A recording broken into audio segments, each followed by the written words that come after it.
welcome. This is our official first guest podcast with Norman Trahms. So we've done 2 episodes, but it's just been me and Eric. This is be our first one with a guest.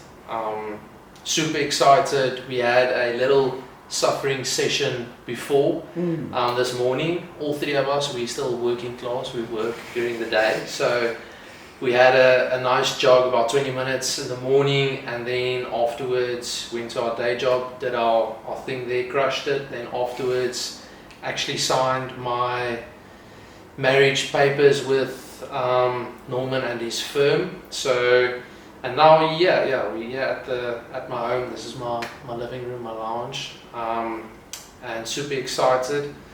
Yeah, welcome, Norman. Thank you. Thanks for the nice introduction, man. Appreciate it. It's lucky to be here. Thanks for being it's a big honor to be the first guest, damn it. Huh? No, it's I'm just going to give you a quick run through of what we are, our message. So obviously, as you know, Norman's also actually our first customer with a hat. Oh yeah. So been supporting the brand. Yes, Come on, man. Since day one. What a legend. So yeah, bought the first brick cap. So we started this channel, this movement, to inspire people to see what we can do. Your average Joe out there, we have this saying called "live to suffer," which is basically, for what it means for us is, going through your day, suffering good and suffering well, but doing it in a manner that is, productive, that we can actually achieve something that anything and anyone can do. How I know you is we've been probably friends for 17, 18 years now. It's been probably since primary school.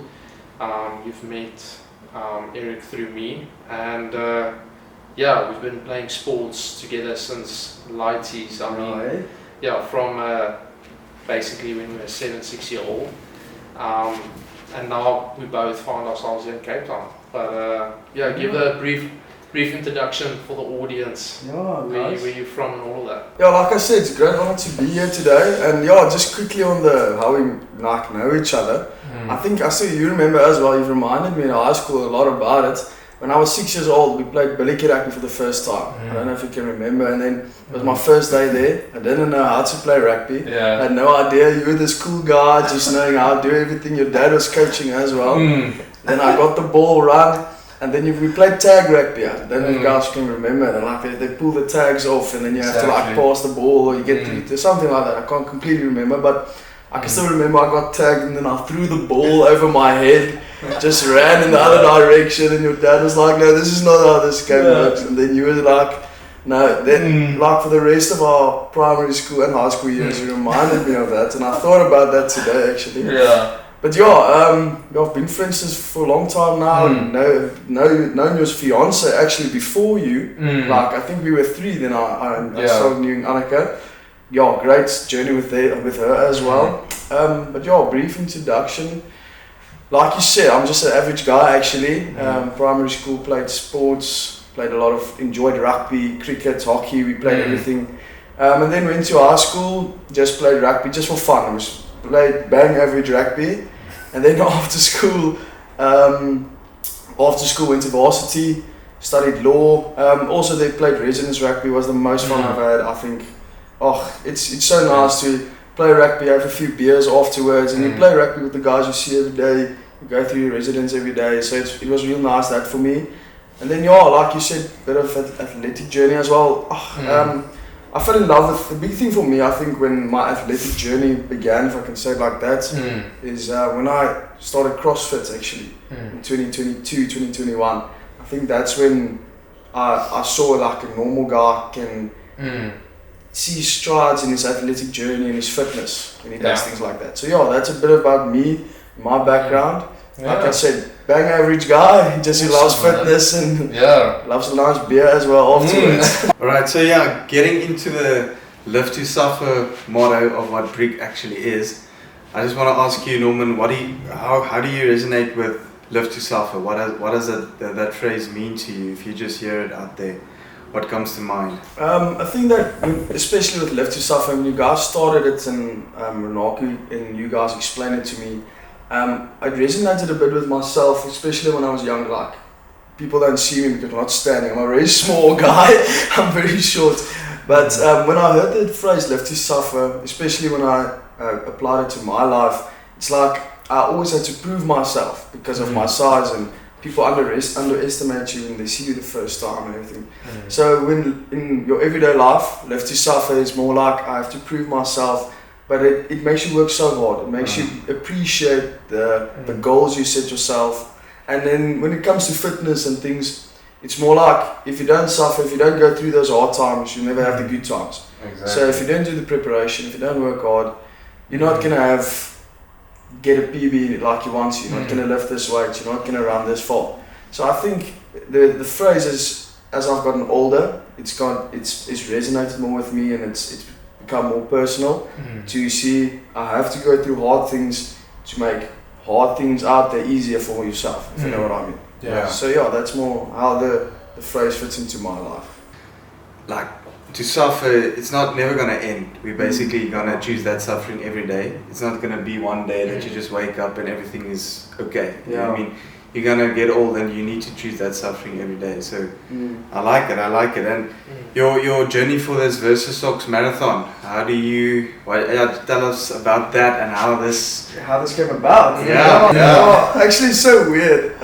Last year as well, when I moved down to Cape Town, because I'm originally from Pretoria, moved down to Cape Town like last year, November, December, after my exams, and Naku and you guys are already living here. And I told Naku the entire time, I've always said I want to do 21, or I want to lift weights, or that one. It's just like, I want a goal, and I've never done anything. And you guys did the Ironman, you guys signed up and you did it, and I was like, screw that, I want to do something like that. And literally, I think it was the day before Christmas or 2 days before Christmas, I was lying on the couch just scrolling on Instagram, and then I saw, like, out of the blue, this 21k advert, and I was like, immediately I called Naku. I was like, we're doing this. And then the next day I said, okay, let me just check my availability because he's getting married now and he's got responsibilities, check if the wife's happy. And then I was like, okay, right, sort it out. The next day he said, we're in. Like, that evening I bought my ticket, and then to prep for this, I think, like we said in the video this morning, one of our friends, great distance runner, great, like a South African athlete for university, he's been running his whole life. I messaged him and I'm running a 21, do you have a program for me? He said, okay, I don't have a specific program for you, but I have written one before. Just do the paces like you want to, figure it out. And then we've been following that. A few ups and downs throughout the prep, got sick, got stung by a bee, had to go to the hospital, big stories. But try to stay consistent, and like you guys mentioned, work gets in the way as well. Like, you work at 9 to 5, 8 to 5, you get tired in the evening, in the morning, 5 o'clock it's difficult to go jog. But the whole thing came about literally just chilling on the couch, messaging Naku saying let's do this. And the great thing is he said, "Shot, we're in." We just do it. Let's sign up and let's get it done. That's exactly myself and Eric what we did with the Ironman 70.3. Exactly the same type of thing. We said we wanted to do it, and we signed up. And it's actually, you sent me a thing on Instagram where it explained it quite nicely. It was actually quite a meme of sorts where it says, in a good friendship and a good relationship, when you go with your friends and actually they just say, sign up for an event, and you're in for it, you're going for it. And I think that's the best way how you can grow as a person. So going out there, not knowing and not being an expert in running, because all three of us here, like we mentioned at the beginning, we're not your performance type athletes in the sense of professional. We've been playing professional sports for how long? It's not the case. We like to work, we love sport, so we decided to get into this endurance type events. And exactly what you said, we signed up, and it was in a matter of a few days we started to prep for this thing, see how we can actually perform, train, because the 70.3, just reverting back to that as well, it was the same. We got a program, but it wasn't like a specifically designed program for me and for him. Same year, we adjusted when we needed to, followed it not to the T, but also implemented our own thing, said, okay, we're not going to do like a 12k or 30k today, we'd rather do a 15-minute jog, see how the body feels. And I think that's the best way to get into it. I don't know how you feel the same about the cycle. Yeah, I mean, never did I think I'm going to do my first half marathon in the Ironman. Yeah. That's literally when I ran my first 21k. So for me, I think when the idea of just pushing yourself settled in, I mean, then it's what's next. I mean, you just sign up for the next best thing and let's get it done. So I think that's where my mindset also got formulated for that. Yeah. But I want to ask you guys on the 70.3. Like, when did that switch click in the 70.3? Like, shit, this is getting hard now. This is real suffering, because that's it's biking, it's swimming, it's running, and it's 4 distances. And you guys had wind. It's Mossel Bay. I think it was Mossel Bay. You guys had. Yeah.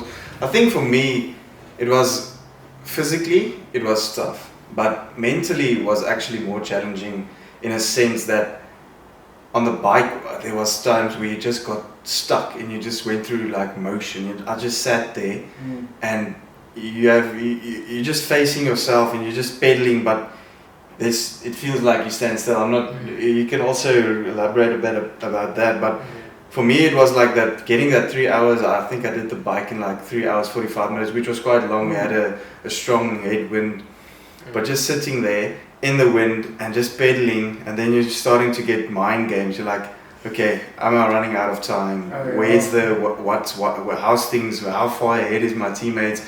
Or where is everybody? Like that for me was quite challenging. And as soon as I got there was a time where Renako was in front of me, and then I caught up to him, and then we just both finished at the same time, the bike. And I mean, that was like a adrenaline injection which we got just to start the run. So mentally it was more challenging for me than physically. Yeah, I would say exactly the same. So the physicality wise, it was good. Obviously your body breaks down, and then for me it was only that last lap. So at the end it was a 3-lap course, 7k. That last 7Ks, I think that's where the mental and physically your body just starts to shut down. But I think with the brick workouts and everything we've done before that, it really gave us the confidence to listen, we can actually push through. And also the environment that you're in, there's a lot of people suffering with you. So, and it's a humbling experience, because you get these older ladies that's just gunning you and absolutely destroying you. Yeah, so that's definitely that humbled me a bit, but it showed me that, you know, once you can achieve that, just sets the bar and the limit to just a bit more and a bit higher, which was awesome. And I think, just to get back to you, because we went back now around to us, there has to be something in your life that made you the way you are today, in the sense of signing up for this event. Not, you know, before this, if I'm not mistaken, your furthest distance was what, 10, 11 Yeah, Ks? 10, 11 Ks, yeah. What was that point in your life where you decided, listen, this is something that I want to challenge myself with? And was it an event, or was it a mental shift that you just, you know, staggered and later on just developed? I think a big thing was for me, like you guys mentioned, average people, like an older lady running past you. And I've always seen these people on Instagram, and my friends, people that I know, run 21Ks, run 15Ks. And then I'm like, but I can also do that. I know I can do that. I know I'm capable of doing it. I've been trying to do that. So I think the switch came, especially my last year of varsity. Studying was hard, and I needed an escape. And that's when I started to jog, actually, and getting to train a bit harder. I think because, like I said, the studies were hard, and you're stressing for next year's work and everything like that. And I think seeing other people who I saw as average and who I saw as like, but I can also do that. I think that the switch just flipped, and then I said, let's do this. I want to try, because you want to challenge yourself. I want to see what's my body capable of. At kilometer 15, how am I going to react? Kilometer 18, that last 4 kilometers, 3 kilometers, am I going to be capable of doing this? Because so that's a big thing. Just to see if I can do this, and I'm very excited for what's to come after this. Because if you sign up for 21, can't go back to 10Ks. Yeah. It's further, it's marathons, it's things like that. So that's a big excitement that I have to see what's to follow after this. I want to get back to that point where you said on the like getting to the 15K and the 17K. How was your training schedule? Tell us more about like how did you train for this marathon as it's your first one? Like did you have a specific program? How did your feeling look? How did you get into this? The first thing I did, actually, I bought new shoes because I had like 4-year-old like Pumas I jogged in all the time and my feet got hurt and I was like, no, this is not it. If I jog far, it's not going to work. Bought myself some new Asics, very happy with it.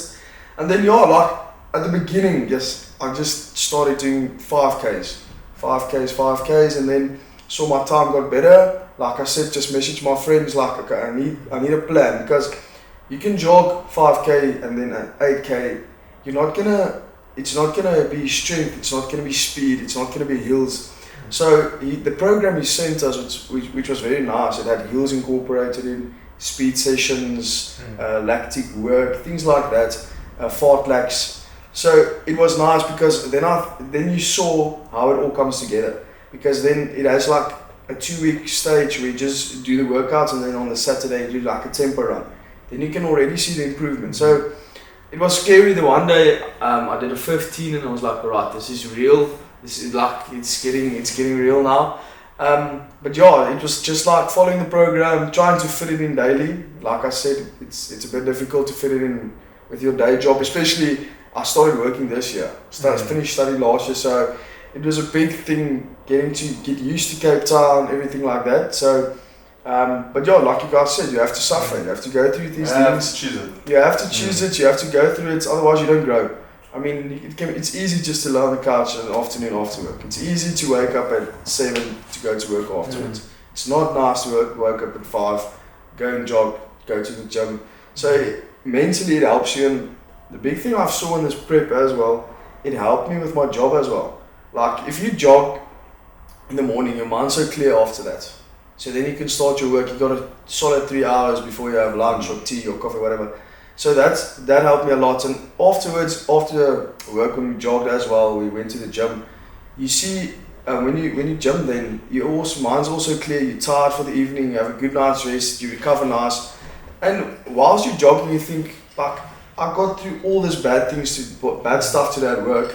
If I can conquer that, these 2Ks, it's gonna be easy. So it helps your mindset a lot. I won't say my mindset is as strong as it can be, but I've really seen a switch, if I can say it like that. I also do feel that mental clarity in the morning and the afternoons is a big thing.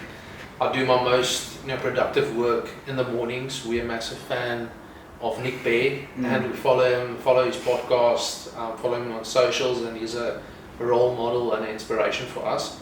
And he also states that, look, in the morning, when he jogs, when he listens to an audiobook or a podcast in the morning, it's this mental clarity space where he just develops, he's creative, and I do feel I'm 100% the same. But I just want to come back again to you saying, I know all three of us, we're very competitive. And we can see that when we train, like when we do our programs, it is most of the time it's easy and it's zone 2 and zone 3, and then you get your zone 5s. But then, like we did on actually my bachelor's weekend, we need to get into that. We'll get into that now. Let's get into it. So we had a good time on Friday night. And it was all fun and games. And then we said, listen, Saturday morning we're gonna do a 10K. That was my first as well. I mean, if you can do an Ironman, you can do a 10K after a bachelor. So that was quite interesting. But then what I wanted to say is that we came, kilometer 5, kilometer 6, we turned back, and I could clearly see our competitive edge, jumping in where it was a hill. Both of us, when we hit a hill, it's like we need to go faster. We need to get this thing, climb this thing out. Where did that competitive edge come from? Was it just instilled from a young age? Was it when you played rugby? Where did that come from? I think it's instilled in a young age as well. Like my dad, instilled in me, because he's, like I said, I'm a short guy, small guy, and he was a short guy. it's always instilled in me, you have to work hard. You have to have that competitive edge over the next guy next to you. So I think from a young age, because it's weird, I did karate as well, and that's more one-on-one. And there, I think my competitive edge actually comes from that. I want to win this guy, I see how he works, I want to be like him or better. And I think through team sports, like we did, like played rugby, I think you get this, like you said, this competitive edge, and it's instilled in you through hard work, it's instilled in you through your teammates next to you, and you look up to guys older than you as well, to see how they are, how they function, because we all had this dream to become a Springbok. So I think if you look at that, and naturally, as I also think it's a weird thing to say, but like South Africans, I believe we have like this competitive edge instilled in us naturally. I think we always think we're the best, we want to be the best, and we want to compete and win. And then I think it's a big thing, like if you train with your friends, it's a bit bragging rights. Like that day when we hit the hill, I was like, alright, if you're gonna stop, I'm gonna stop. But if you're not gonna stop, we're gonna hit this thing and see where we go. So I think it's just, it's been sports throughout school. It's been how your parents, I think how my parents especially influenced me to work hard. And I've seen if you work hard and you're competitive, you get that edge and you get results, and that's a big thing. Yeah. I think some people are handed a few things in life, others are not. You have to work hard for a few things to appreciate it, and I think that's where maybe the competitive edge in me, I can say, got instilled and maybe started, and yeah. Yeah, I just want to add to your point there, like, for me, if you think about competitiveness, it's not necessarily about winning. I mean, you can be competitive and still come second, but I think the important thing for me is if you improve. Yeah. If that is there, if that competitiveness is there and you improve, it's also a win. Yeah. If you're better than you were yesterday and that competitiveness was the driving force, then I mean everybody should have it. Yeah, that's a big thing. And on that point as well, I almost said I wrote a book. No, I don't write books. I read a book that and a lot of people have probably read. It's Atomic Habits. And in Atomic Habits, they speak about 1% better each day. And that's a big thing that's in my life that I've tried to apply. No, not necessarily successful each day, but just the mindset of 1% better than yesterday. And if you think about it in the bigger scheme of things, 1% each day is 365% at the end of the year. So that's also a thing I've tried to apply, and like you said, it's just to improve. And that improvement over the long term, it's such a big scale, you can't compare it to anything. Yeah, and I also feel that some people are born with it, other people are, they develop it through their years, through sport, through perseverance, parents and all of that. And I do feel that we're going to do this weekend with the 21 versus Ox half marathon. Both of us said, look, we're going to do at least under 2 hours. So we set a goal. We're saying it publicly.